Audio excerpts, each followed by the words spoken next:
Yan ang pinapakalat nilang mga propaganda. Anong trinaydor? Ang nagtraidor po, yung kaalyado ninyong si GMA, gustong tanggalin. Binabago ninyo yung kwento. Gustong tanggalin si Martin Romualdez as speaker para makabuelo sila. Yun ang simula ng alitan dahil sa inyong ambisyon. Alangan man nag-ambisyon kayo pagkatapos, mamikit mata na lang po ang administrasyon. Tapos nagbanta. Alangan man, pinagbantaan na mismo yung Pangulo. Pagkatapos, pag nag-meeting yung National Security Council, kaharap siya.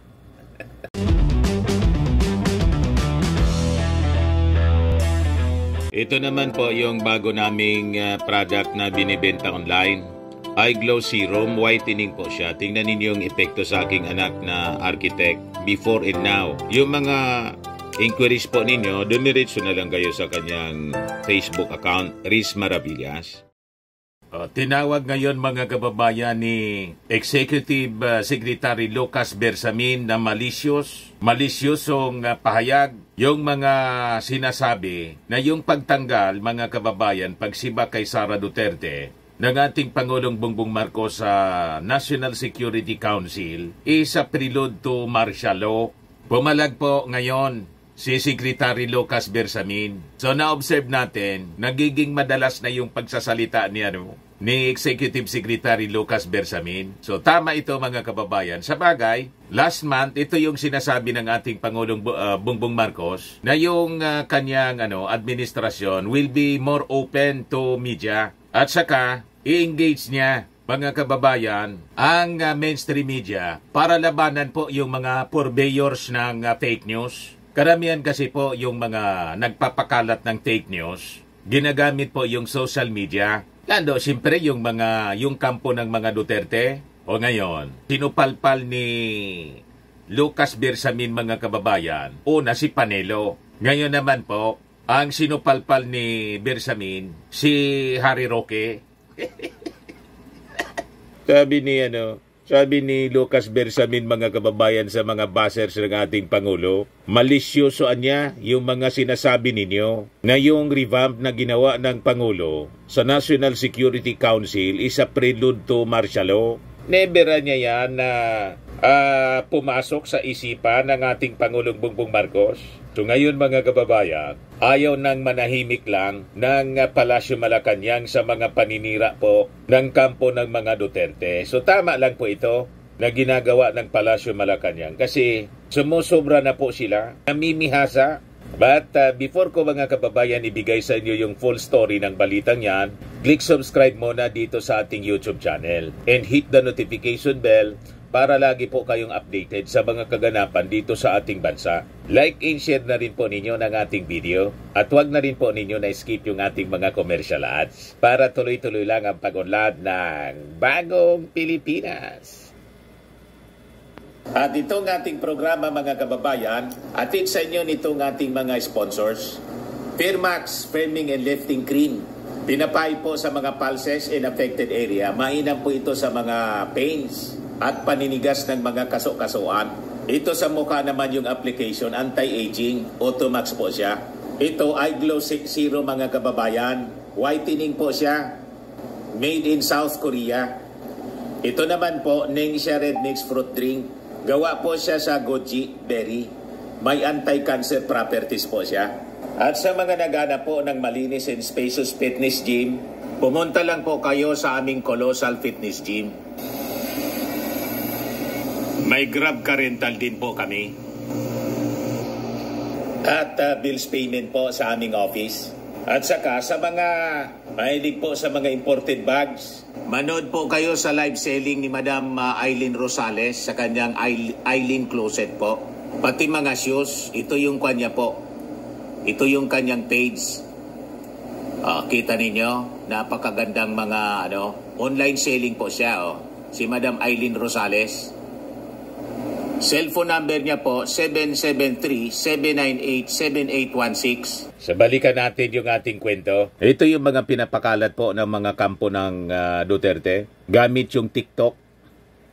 Sabi dyan, noon, 1965 niligawan ang mga Lopez para makakuha ng boto at manalo sa Visayas. After manalo, trinaydor ang mga Lopez. Inalis sa NSC ang BP na si Lopez. Nag-declare ng martial law. Nang inabulis ang opisina ng Vice Presidente. Yan po ang linya nila ng propaganda. Malinaw po na diskresyon. Kahit na nga yung mga dilawan tulad ni Erin Tanyada, kumbinsido sa pagtanggal kay Sara Duterte. Kasi ano man ang gagawin, mga kababayan ni Sara? Anong mabuting advice ang pwede niyang ibigay sa ating Pangulong Bongbong Marcos na mismong siya, pinagbantaan niya yung first family, pati si Martin? Diba? At noong 1972, kaya dineclare po yung martial law kasi nanggulo yung mga kalaban ng gobyerno. Tulad ngayon, diba? Pag nanggulo kayo, siyempre dineclare yung martial law po.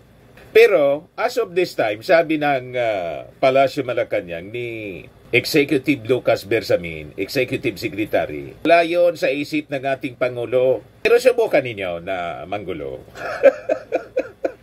Kasama yun sa powers ng ating Pangulong Bongbong Marcos, ng sino mang Pangulo, yung pag-declare ng martial law. Pero as of this time, wala yun sa isip ng ating Pangulong Bongbong Marcos. Pero pag nanggulo kayo tulad nung panahon, alangan naman, hayaan ng ating Pangulong Bongbong Marcos na lamunin ninyo. Duda nga ngayon yung mga mamamayang Filipino ng presence ng monster ship ng China. Pero nakabantay lagi, mga kababayan, yung ating armed forces, pati yung Amerika. Hindi papayag yung Amerika na manggulo kayo ng mga barkada ng China. Di ba? Tapos sabi dito sa post ng TikTok, post nila sa TikTok, ngayon na niya, 2021, nanligaw ang magkapatid kay Sara Duterte para makakuha ng boto sa Visayas at Mindanao. After manalo, trinaydor, inakusahan, ginipit, inalis sa NSC. Ano ang kasunod? Yan ang pinapakalat nilang mga propaganda. Anong trinaydor? Ang nagtraydor po, yung kaalyado ninyong si GMA, gustong tanggalin. Binabago ninyo yung kwento. Gustong tanggalin si Martin Romualdez as speaker para makabuelo sila. Yun ang simula ng alitan dahil sa inyong ambisyon. Alangan man nag-ambisyon kayo pagkatapos, mamikit mata na lang po ang administrasyon. Tapos nagbanta. Alangan man, pinagbantaan na mismo yung Pangulo. Pagkatapos, pag nag-meeting yung National Security Council, kaharap siya. Abnormal lang po ang gagawa ng ganon. Pwede ba yon? Nakaharap mo sa meeting, yung mismong nagbabanta sa'yo, at pinag-uusapan, national security and security of the government, sovereignty of the government. Tapos, ang kaharap mo, pro-China. Ano yan? Sinong loko-loko, mga kababayan, ang gagawa ng ganyan? Ay, loko-loko. Sinong matino ang pag-iisip ang gagawa ng ganyan? Kaya sabi ni Bersamin, malisyosoan niya ang claim ninyo na tinanggal yung pagtanggal kay Sara is a prelude to martial law.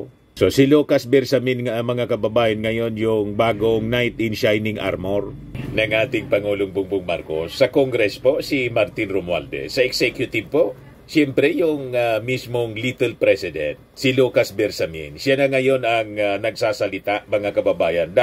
Dati, tahimik lang po. Pinalalampas yung mga paninira, mga black propaganda nila. Pero ngayon, because of the statement ng ating Pangulo, noong December 19, ito yung balita, mga kababayan. Marcos wants to be more open to media. Sabi ng ating Pangulo sa interview ng mainstream media, sabi niya, credibility niya is necessary to combat disinformation. And this can be achieved through openness and honesty. So sabi ng ating Pangulo, purveyors of fake news niya want to close the sources of information and should not be allowed to control the narrative. Let the sunshine in niya. Let the fresh air in. Our part in government is to open it up. More ventilation, more sunshine, more fresh air. That I think is the best approach. So anya, let's do that. Let's evolve. We cannot just stand by and let all of these bad apples take over the discussion, take over the narrative. We will be part of that narrative. We will be a very strong voice of that narrative. Let us be different for once. Let us be the ones that tell the truth. Kaya sunod-sunod na po, very active ngayon po si Lucas Bersamin. Bawat mga disinformation and black propaganda ng kampo ng mga Duterte, may sagot na siya. Binabasag niya agad. Ang una niyang hinambalos mga kababayan, binanatan si Panelo. Wala ka niyang moral authority to speak. Sinopalpal mga kababayan si Panelo. Ngayon naman po, yung sinasabi ni Harry Roque, reload niya to martial law ang pagtanggal kay Sara Duterte. Sabi ni Lucas Bersamin, that is anya malicious. Wala man lang anya yan sa isip ng ating Pangulong Bongbong. Tama. Yes, sabi dito sa balita, asked to comment on criticisms coming from Duterte's allies, si Panelo tapos si Harry Roque, Bersamin dismissed the allegations of the two former palace officials.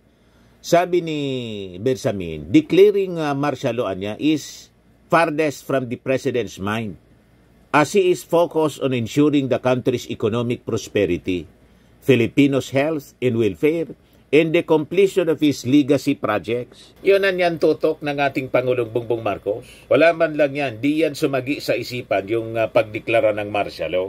Pero, mga kababayan, ito yung aking analysis. Huwag ninyong sagarin.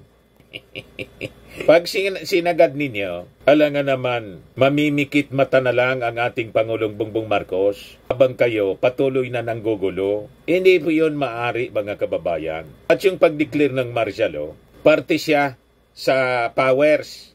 Isa sa mga powers ng ating, ng sino mang Pangulo. Sinigo nga, nag-declare ng martial law sa Mindanao, nang magkagulo sa Mindanao. Di ba? So, ano yun? Bakit hindi pwede mag-declare ng martial law yung ating Pangulong Bongbong Marcos kung manggugulo kayo? Kung manggugulo kayo. So, sabi ni Bersamin, yung iniisip mo yan lagi, that's malicious, Because the Constitution is very clear. When may a president declare martial law, I don't think it is in the mind of the president right now. Sabi po ni Bersamin, referring to Roque's claim that the NSA reorganization is a prelude to martial law. Mahilig po kasi gawa ng kwento ang kampo ng mga Duterte. Yun ang turo sa kanila ng China, manggulo. Di ba? So sabi ni Bersamin, it's not about martial law. It's not about extending himself in power. No. He has no thinking about that. He does not even think in those terms. Malicious talaga si Mr. Harry Roque. Pagdating naman doon sa sinabi ni Panelo na dirty politics and ill-advised, yung ating Pangulo sa pagtanggal kay Sara, sabi ni Bersamin, he has no moral authority to question the decision of the President. Durog na durog mga kababayan yung mga alipores ni Digong. Hindi po napapalampasin yung mga paninira ninyo, yung mga malisyoso ninyong mga statements, hindi napapalampasin ngayon ng Palasyo Malacanang. Lagi na po yan sasagutin kasi may instruction na yung ating Pangulong Bongbong Marcos. Labanan yung mga purveyors ng fake news. Yan sabi ng ating Pangulo, yung mga purveyors ng fake news should not be allowed to control the narrative. Hindi na po papayag ang ating Pangulo na mangibabaw po ang kasinungalingan ninyo. Intindihan ninyo, Panelo? Attorney Harry Roque? Ang dapat na gawin po ninyo, Attorney Harry Roque, umuwi kayo rito, harapin ninyo yung asunto.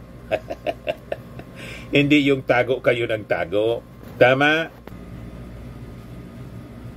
Sa mga naghanap ng malinis and spacious fitness gym, pumunta lang po kayo sa aming Colossal Fitness Gym. We also offer Grab Car Rental with our brand new 2023 model ng Toyota Innova. We also accept booking for those who are planning to travel via PAL, Cebu Pacific, and other airline companies, local and international, and bills payment for Meralco Bills, PLDT, Aleco Bills, etc. Ang Colossal Fitness Gym is located at 3rd floor Security Bank Building, Landco Business Park, Legazpi City, Albay.